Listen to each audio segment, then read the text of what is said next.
October 23, 1942. El Alamein, Egypt. The scorched desert sand stretches to the horizon. Inside the command cupola of a Panzer IV, a German commander of the Africa Corps scans the British lines. He is confident. For 2 years, General Erwin Rommel, the Desert Fox, has outmaneuvered and outgunned the British forces. The German tanks with their long 75mm guns have consistently destroyed the flimsy British Crusaders and light American Stuarts.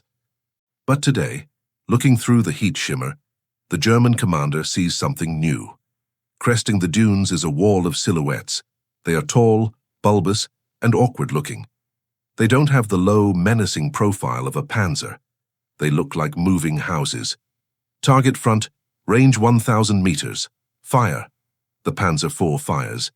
The shell strikes the front of the new American tank. But instead of penetrating, it bounces. The German commander is confused. American tanks are supposed to be fragile. Then the new tank stops. Its turret rotates. It fires a 75mm high explosive shell. The impact is devastating. The Panzer IV is knocked out instantly. Panic spreads through the German radio net. The enemy has a new tank. Their guns can penetrate us at combat range. Our shells are failing. This was the debut of the medium tank M4. The world would come to know it as the Sherman. History has not been kind to the Sherman. If you watch movies like Fury or listen to casual documentaries, you hear the same myths repeated. The Sherman was a death trap. It was a Ronson lighter because it lights up first time every time. It was a piece of junk that only won because there were thousands of them. But on that morning in 1942, the M4 Sherman was arguably the best tank in the world. It was reliable, heavily armored, and packed more firepower than anything the Germans had in the desert. This series is the story of how that perception changed. It is the story of how a machine designed for mass production conquered the world, then fell behind in the arms race, and finally overwhelmed the superior Nazi engineering through sheer, brutal logistics. It is the ultimate story of the Warforge. To understand the Sherman, you have to understand the panic of 1940. When Hitler's panzers rolled into Paris in June 1940, the United States Army had 0 modern tanks. The US tank force consisted of a few hundred light tanks armed with machine guns. They were toys. General George Marshall looked at the map of Europe and realized that if the US had to fight Germany, they would be slaughtered. The order went out to American industry. Build us a tank. It must carry a 75mm gun. It must be fast, and we need 50,000 of them. But there was a catch that dictated the entire design of the Sherman and haunts its reputation to this day. The ocean. German tanks only had to drive to the battlefield on trains. American tanks had to cross the Atlantic Ocean. Every single M4 Sherman had to fit into the cargo hold of a Liberty ship. It had to be light enough for a dockside crane to lift, under 35 tons. It had to be narrow enough to fit on American railway flat cars. This is why the Sherman is so tall and narrow. It wasn't a tactical choice. It was a logistical requirement. The designers at the Detroit Arsenal weren't building a duelist to fight tigers. They were building a package to be shipped. And they had another problem: engines. The US Navy demanded all the diesel engines for their submarines and landing craft. The US Army Air Force demanded all the high-performance V-12 engines for their planes. The tank designers were left with scraps, so they did something uniquely American. They improvised. They took the Wright R975 Whirlwind, a 9-cylinder radial aircraft engine used in airplanes, and shoved it into the back of a tank. This engine was round and tall. To fit it, the tank's hull had to be tall.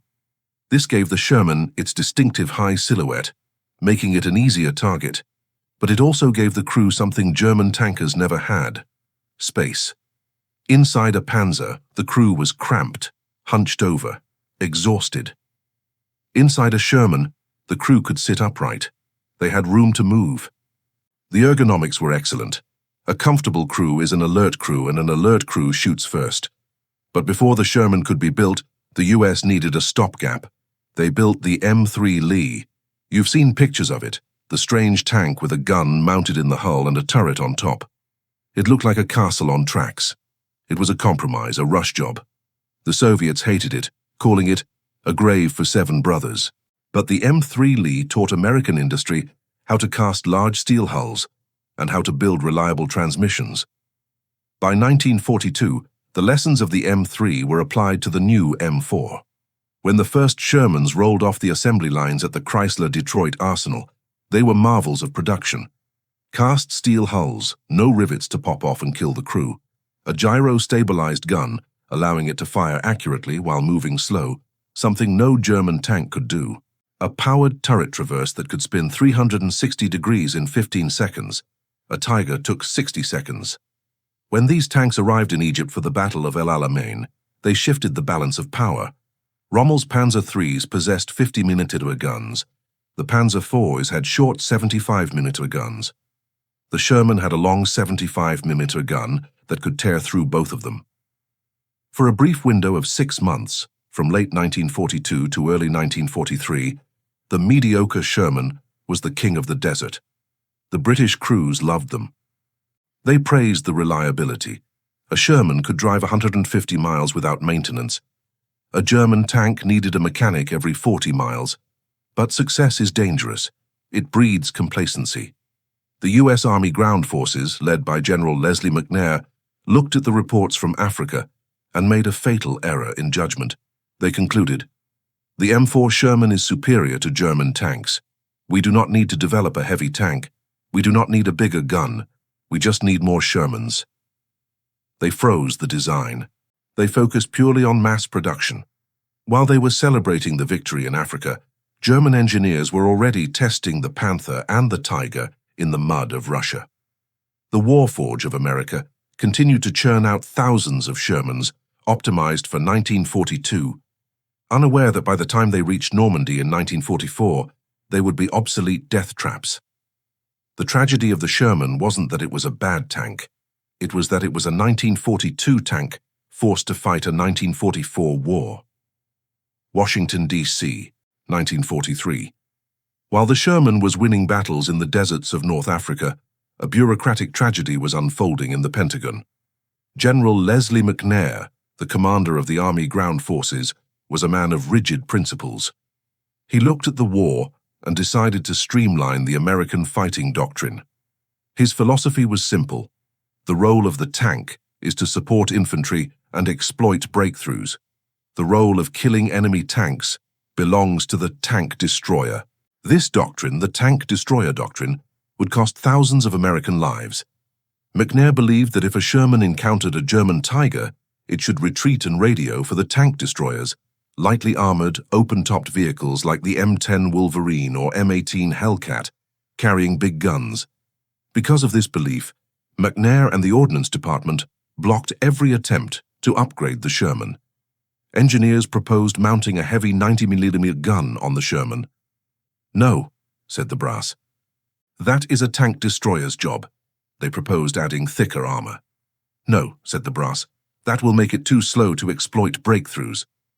So while the Germans were upgunning their Panzers to face the T-34 in Russia, the American Sherman remained frozen in time. The industrial might of the Warforge was told to stop innovating and just produce. Then came the fire. As the war moved from Africa to the mountains of Italy in late 1943, a terrifying reputation began to stick to the Sherman. German crews joked that it was a Tommy Cooker. The British called it a Ronson, after the cigarette lighter whose slogan was, "Lights first time every time." The statistic was horrific. 60% to 80% of Shermans penetrated by enemy fire ignited immediately. When a tank burns, the crew has seconds to escape. If the hatches are jammed, or if the commander is wounded, they burn alive. The popular myth, still repeated today, is that the Sherman burned because it used a gasoline engine, while superior tanks used diesel. This is false. The German Tiger and Panther also used gasoline engines. They were just as flammable. The real culprit was something far more subtle: ammunition storage. In the early Shermans, M4 and M4A1, the 75mm shells were stored in dry racks along the sponsons, the sidewalls of the tank, right above the tracks.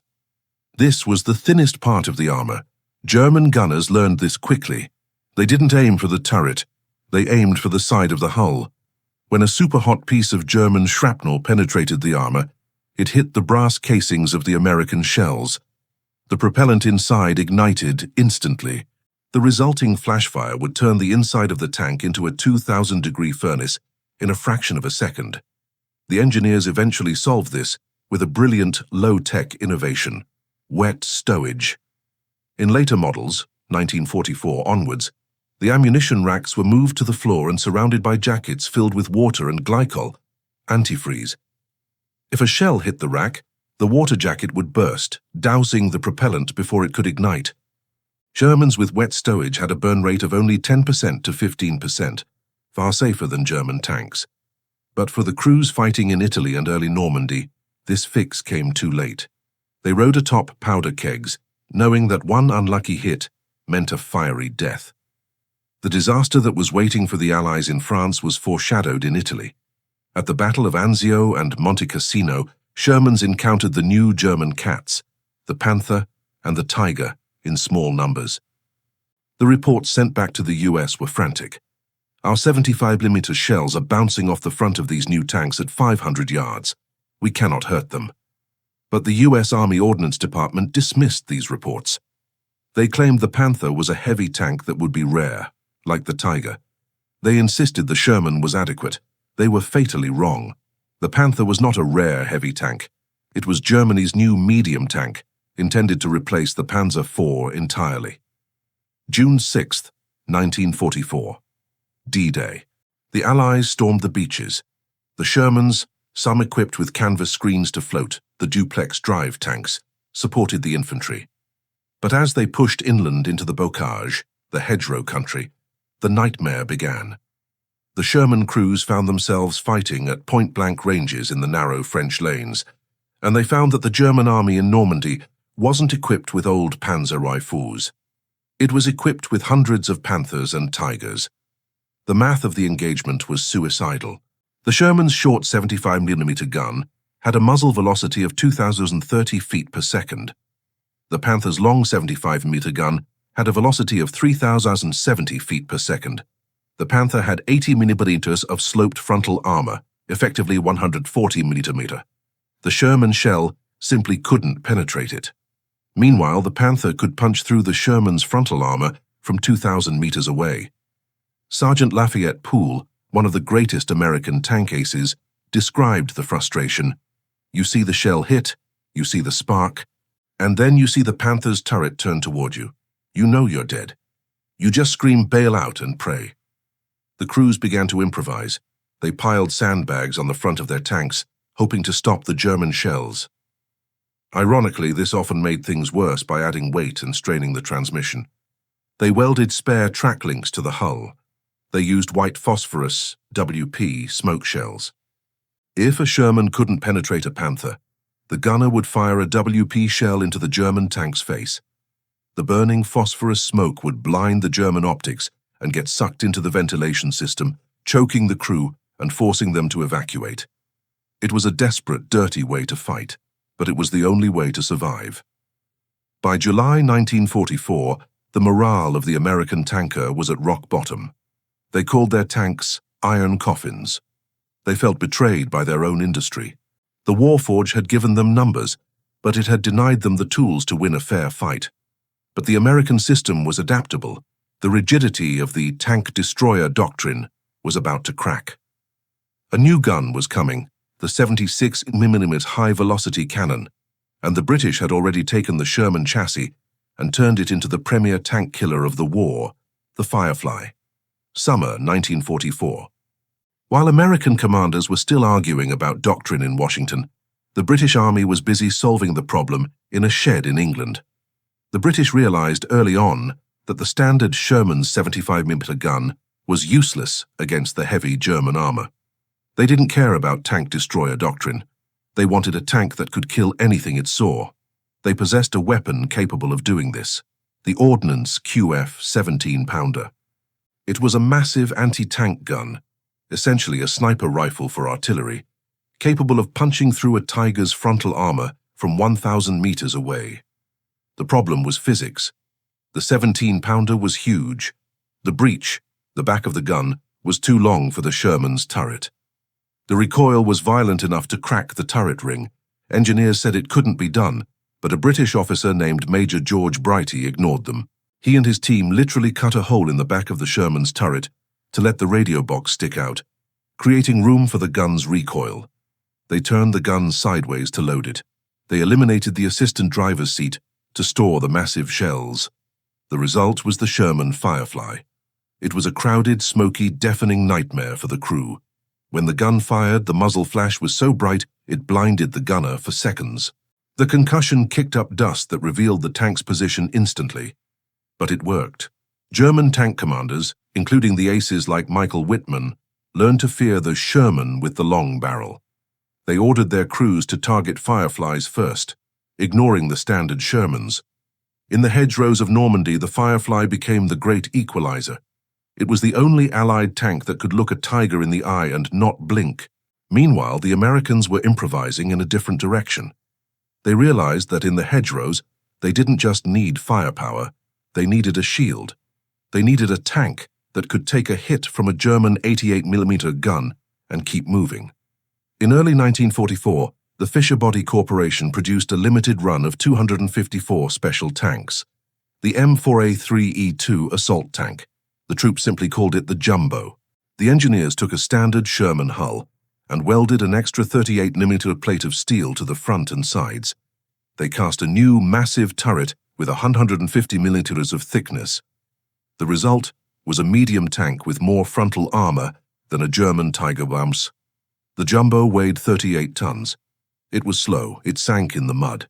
Its engine screamed in protest, but it was virtually indestructible from the front. In the drive across France, the Jumbos were worth their weight in gold. Every tank column wanted a Jumbo in the lead to trip ambushes. German anti-tank gunners would fire at the lead Sherman, watch the shell bounce off, and freeze in panic as the beast kept coming. General Patton, who loved aggressive tactics, personally intervened to ensure Jumbos were distributed to his spearhead units, specifically the 4th Armored Division. By late 1944, the stubborn American Ordnance Department finally admitted that the 75mm gun was obsolete. The new Shermans arriving in Europe were fitted with the 76mm M1 gun. It wasn't as powerful as the British Firefly's 17-pounder, but it was a massive improvement. With new high-velocity ammunition, HVAP, a Sherman could now penetrate a Tiger from the front at close range and a Panther from the side at any range. But the ultimate evolution of the Sherman came with a change in its legs. The old vertical volute spring suspension, VVSS, was rugged but bumpy. The new M4A3E8, nicknamed the Easy 8, introduced the horizontal volute spring suspension, HVSS, and wider tracks. The difference was night and day. The Easy 8 didn't bounce over terrain, it glided. This meant that American gunners could fire accurately while moving at 15 miles per hour, something German tanks with their stiff suspensions could never do. The Easy 8 was the Cadillac of World War II tanks. It had the reliability of the original Sherman, the firepower of the 76mm, the safety of wet stowage ammunition racks, and the mobility to outflank the heavy German Cats. The proof that the Sherman, when properly upgraded and led, could defeat the Panzers came in September 1944, at the Battle of Aracourt. In the fog of Lorraine, France, the German 5th Panzer Army launched a massive counterattack against Patton's 3rd Army. The Germans had numerical superiority in the sector. They had over 200 Panthers, brand new and factory fresh. Facing them were American M4 Shermans, mostly 75mm versions, and M18 Hellcat tank destroyers. On paper, it should have been a slaughter of the Americans, but the battle revealed the fatal flaw of the German super tanks. The Panthers were plagued by mechanical issues. Many broke down before reaching the battlefield. In the fog, the long barrels of the Panthers were unwieldy. Their manual turret traverse was slow. The Americans, using their superior mobility and faster turret rotation, swarmed the Germans. American commanders used the fog to flank the Panthers. They utilized the Sherman's gyro-stabilizers to shoot on the move, popping out of the mist, hitting a Panther in the side, and disappearing before the German could turn his turret. U.S. Army Air Force P-47s bombed the German supply lines, starving the Panthers of fuel. When the smoke cleared at Aracourt, the result was shocking. The Germans lost 86 Panthers and 114 other armored vehicles. The Americans lost only 25 Shermans. It was a decisive victory. It proved that a mediocre tank that works, manned by a well-trained crew and supported by air power and logistics, is superior to a perfect tank that is blind, immobile, and outnumbered. The Sherman had grown up. It was no longer the victim. It was becoming the predator. But the war wasn't over. As the Allies approached the German border, they would encounter obstacles that no tank could easily overcome: the fortifications of the Siegfried Line and the fanatical defense of the homeland. And in the Pacific, the Sherman would face a completely different kind of hell. Not tank-on-tank combat, but a war against flame caves and suicide attackers. While the Shermans in Europe were dueling with Tigers and Panthers in a high-velocity game of cat and mouse, the Shermans in the Pacific theater were fighting a completely different war. It was a war where the enemy wasn't a machine, but the Earth itself. In the jungles of Peleliu, the black sands of Iwo Jima, and the mud of Okinawa, the U.S. Marine Corps and Army faced an enemy that refused to fight in the open. The Japanese Imperial Army dug deep. They built networks of caves, tunnels, and concrete bunkers that were impervious to standard high-explosive shells. Japanese tanks, like the Type 97 Chiha, were rare and technologically obsolete. A Sherman could destroy a Chiha with a single shot from its 75mm gun, sometimes punching through the front and out the back. Tank-on-tank combat was not the main threat. The threat was the human bullet. Japanese infantry tactics relied on suicide attacks. Men with satchel charges strapped to their chests would leap from spider holes to blow up Sherman tracks. They used lunge mines, shaped charge warheads on the end of a bamboo stick. A soldier would run at the tank and ram the stick into the armor, killing himself and disabling the vehicle. To counter this, Sherman crews in the Pacific had to innovate. They didn't need more steel armor. They needed distance. You will often see photos of Marine Shermans covered in wooden planks on the sides. This wasn't for decoration. The Japanese used magnetic mines that clung to the steel hull. The wood prevented the magnets from sticking. Others poured concrete over the front glacis plate, turning their tanks into moving boulders to stop anti-tank guns. But the ultimate solution to the bunker problem was horrific. It was fire. The Dragon of Iwo Jima, the Zippo standard flamethrowers carried by infantry, were limited. They had a short range, 20 or 30 yards, and ran out of fuel in seconds. The operator was a walking target. The U.S. Navy and Marines decided to mount the weapon on the Sherman. The result was the M4A3 POA CWS H5, commonly known as the Zippo, or the Ronson, ironically reclaiming the insult used in Europe. Instead of a standard main gun, or sometimes mounted coaxially alongside it, this tank carried a massive flamethrower nozzle. Inside the hull, the ammunition racks were removed and replaced with huge tanks of thickened fuel, napalm. On Iwo Jima, these tanks were the only things that could break the stalemate. Imagine the scene. A Japanese bunker complex is pinning down a Marine platoon. Rifle fire bounces off the concrete. Grenades are thrown back out. Then, the Zippo arrives. It rumbles up to within 50 yards of the bunker slit. The gunner pulls the trigger. A stream of liquid fire burning at 2,000 degrees Fahrenheit shoots out under high pressure. It doesn't just burn the entrance. The liquid napalm splashes inside, flows around corners, and sucks the oxygen out of the air.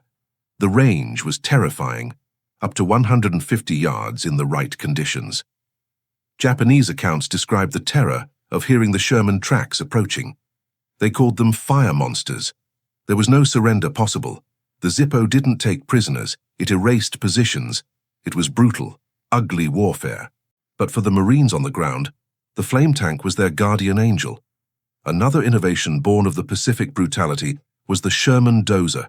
A hydraulic bulldozer blade was fitted to the front of the M4. In traditional warfare, you shoot the enemy. In the Pacific, sometimes you simply buried him. When Japanese defenders refused to come out of deep caves even after being flamed, the dozer tanks would simply push tons of earth and rock over the cave entrances, sealing them forever. They turned the fortifications into tombs. Back to Europe, the winter crisis. Meanwhile, in late 1944, the Shermans in Europe were facing a new enemy, General Winter. As the Allied armies pushed into the Hürtgen forest and the Ardennes for the Battle of the Bulge, the ground froze, then thawed into a slurry of mud and ice. Here, the original design flaw of the Sherman came back to haunt it. We mentioned in Part 1 that the Sherman was designed to be narrow to fit on ships. This meant its tracks were narrow, only 16 inches wide. A German Panther had tracks that were 26 inches wide. This is a matter of ground pressure. The Panther floated on top of the mud. The Sherman sank like a stone. American crews watched helplessly as their tanks slipped off icy roads or bogged down in fields, leaving them sitting ducks for German gunners. Once again, the Warforge had to improvise a solution in the field. The answer was the duckbill. American factories started mass-producing simple steel plates, officially called extended end connectors. These plates were bolted onto the outside edge of the Sherman tracks, widening them by 4 inches. It was a crude fix. The duckbills often snapped off if they hit a rock, but they dispersed the weight just enough to keep the Sherman moving in the snow. By early 1945, the Sherman had become a Swiss Army knife. It wasn't the best tank in a duel. If you put a Sherman against a King Tiger in an open field, the Sherman loses 9 times out of 10. But war isn't a duel. War is a system. The Allies developed a system. A King Tiger would be holding a village. The Americans wouldn't charge it.